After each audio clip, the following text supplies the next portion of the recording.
gima onge kata matin mong'ikore en supply.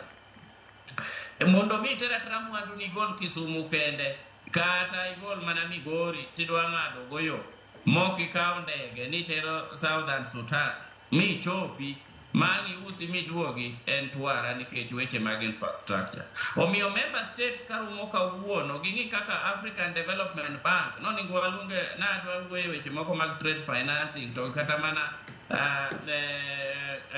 mondo bengi mekwa machalo African Development Bank to gi bengi mamoko kaka neno sani kata mana jo ilongo nang'o pinywa Egypt aneno sechako yao kata mana bede ne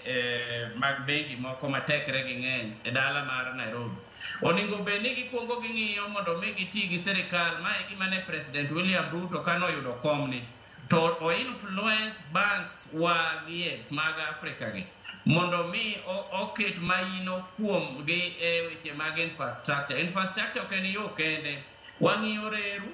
wang'iyo yore, wang'iyo weche mag digital platforms gi mago duto infrastructure, wang'iyo tudruok kaka inyalo tudori kata gi joma nigi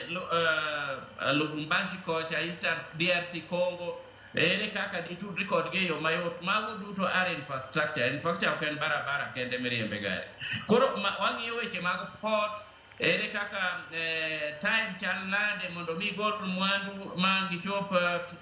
Mombasa port ichaki gol gi Mombasa port idwate chako tero gi Kisumu kani golo kata mwandu go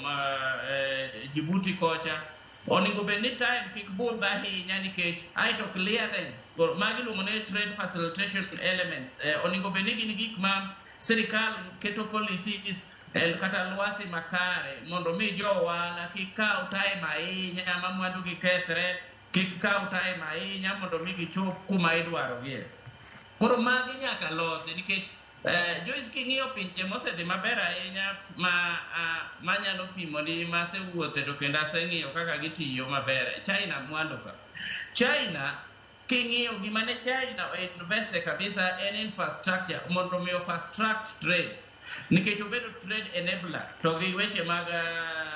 mbui meneno na wuoye ka digitization of trade. Emomiyo kata within the provinces in China mondo mi gol mwandu chacha kidwa tero kata mana Gwazu kocha yudo ka en gima time kaw matin malich nikech air inyalo tero go very fast. Koro governments mag Komesa oningo ng'ene to lwasi chal nade kako gik mane wawuoye go wadwa kaka fresh nene kaka vegetables inyalo kaw time machuok nade mondo mi gol gi e chiro moro kaka sani ing'eyo ni Komesa pod nyalo tero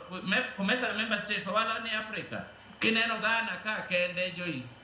Ghana ka kidhi Turkana ka dhok miyang'o ibolo pien mineno miketo kanyono pien no nigi chiro malich Ghana ka gitero kiter kata mana EU gitatra Ghana ka a lot of money piena height mineno motuono ende mikasi kocha ma kolos ni to soup ichwade soup mabe koro mano be enjoy lunch malich. Ere kaka wanyalo timo kata mana research mondo mi waket maino bende research kaka member states ma Komesa mondo wang'e ni products mage kata goods mage kata services mage midwaro in which part of the country. Adwa mi mfano kidhi Lubumbashi tani kawuono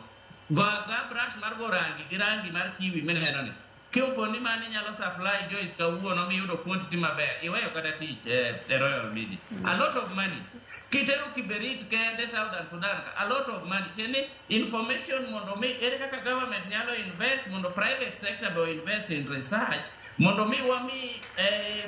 SMEs wami jo wala mama kwa lwasi maber mwanyamiyo gi real time market information dissemination mondo mi ging'eyo ni ma e gima dwarore chiro ni sama chalo kama nikech kaka winjo wadwa nowacho inyalo ting'o alot ni itero Zambia to kare kia ni Zambia puro be ji nyoke inyalo puro njuki itero Malawi to kia ni Malawi ema njugu ae kabiro Nairobi kata kabiro Kenya. So gik machalo kaka trade information go through research oningo bene wa invest so much mae gima danke lwasi maber mar Komesa to ka wabeda